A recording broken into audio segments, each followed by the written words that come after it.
বিকল হয়ে মহাসড়কে দাঁড়িয়ে থাকা ট্রাকের পেছনে আরেক ট্রাকের ধাক্কায় প্রাণ গেল বাবা ছেলে সহ ৩ জনের। স্থানীয়রা জানান, রোববার সকালে ঢাকা থেকে গোখাদ্য নিয়ে জয়পুরহাটে যাচ্ছিল একটি ট্রাক। বগুড়া নগরীর শহীদ জিয়াউর রহমান মেডিকেলের সামনের উড়াল সেতুতে পৌঁছলে পেছনের চাকা ফেটে অকেজো হয়ে যায়। ট্রাকটি মেরামতের সময় ঢাকা থেকে আসা পণ্যবাহী আরেকটি ট্রাক পেছন থেকে সজোরে ধাক্কা দিলে বাবা তাপস সরকার ও ছেলে তীব্র সরকার ঘটনাস্থলে নিহত হন।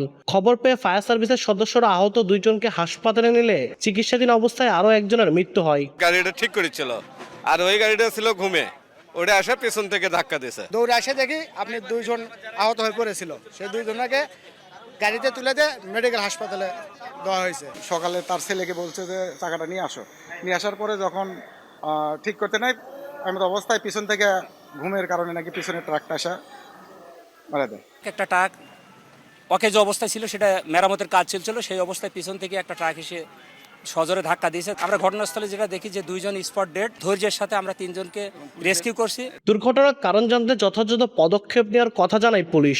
এখানে গাড়ি সারার জন্য মেকার ছিল, তারাও হতে পারে, তবে এটা তদন্ত সাপেক্ষে বলা যাবে এখানে হচ্ছে কারা নিহত হয়েছে। নিহত বাবা ছেলের বাড়ি বগুড়ার শেরপুরের রামচন্দ্রপুর গ্রামে। নিহত আরেকজনের নাম পরিচয় এখনো জানা যায়নি।